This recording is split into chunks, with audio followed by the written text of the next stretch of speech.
Hello जी, good morning. कैसे हैं आप सब? आज है डे 13 और डे 13 की ब्रिल टू ब्रिलियंट सीरीज में हम बात करने वाले हैं हमारे लेफ्ट हैंड के रिंग फिंगर के बारे में, जिसे हम L4 भी कहते हैं। क्या आपने कभी नोटिस किया है कि कुछ लोग म्यूजिक सुनते ही उसकी रिदम पकड़ लेते हैं, वो सुर और ताल को तुरंत पहचान लेते हैं और उनकी वॉइस में भी नेचुरल मॉड्यूलेशन होती है। लेकिन कुछ लोगों के लिए म्यूजिक सिर्फ साउंड ही होता है। ऐसा क्यों?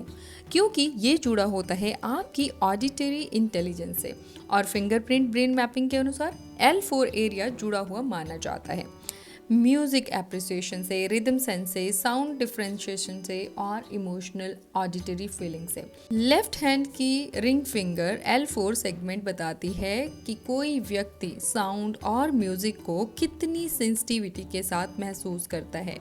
ये एरिया जुड़ा होता है music appreciation, rhythm understanding, sound differentiation, emotional listening और वॉइस मॉड्यूलेशन से। यानी साउंड को सिर्फ सुनना नहीं बल्कि महसूस भी करना होता है। जब हम म्यूजिक सुनते हैं तो ब्रेन का ऑडिटरी कॉर्टेक्स एक्टिवेट होता है। लेकिन इंटरेस्टिंग बात यह है कि म्यूजिक सिर्फ हियरिंग पार्ट को नहीं बल्कि ब्रेन के इमोशनल सेंटर को भी एक्टिवेट करता है और इसी वजह से एक सॉन्ग हमें खुश कर देता है, एक मेलोडी हमें इमोशनल बना देती है और रिदम हमें डांस करने पे मजबूर कर देता है।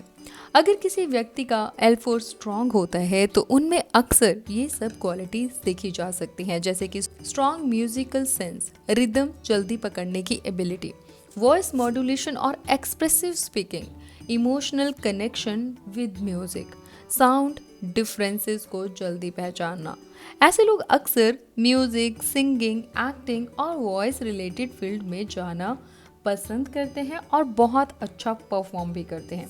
स्ट्रॉन्ग ऑडिटरी इंटेलिजेंस वाले लोग इन फील्ड में एक्सेल कर सकते हैं, जैसे कि singing, music composition, sound and engineering, radio hosting, acting, public speaking या फिर वॉइस ओवर भी, क्योंकि इन प्रोफेशंस में वॉइस, साउंड और इमोशन का कनेक्शन बहुत ही इम्पॉर्टेंट होता है।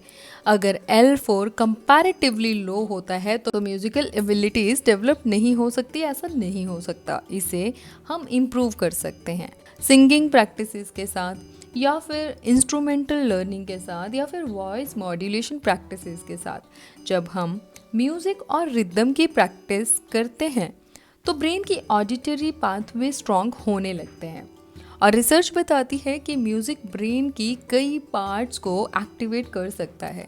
इसीलिए म्यूजिक सिर्फ एंटरटेनमेंट नहीं है, ये ब्रेन डेवलपमेंट का एक पावरफुल टूल भी है। याद रखिए, म्यूजिक सिर्फ साउंड के लिए नहीं है, ये एक इमोशन की लैंग्वेज है। जब रिदम, साउंड और फीलिंग एक साथ जुड़ते हैं तभी पैदा होता है म्यूजिकल ब्रिलियंस और यही है ब्रेन टू ब्रिलियंस की जर्नी। अगर आपको ऐसे ब्रेन टू ब्रिलियंस और ब्रेन इंटेलिजेंस और फिंगरप्रिंट सीक्रेट के बारे में जानना है तो हमारे चैनल को सब्सक्राइब कीजिए। आज के लिए इतना ही। कल मिलते हैं एक नई फिंगर के साथ, नए मैसेज के साथ। Till then take care.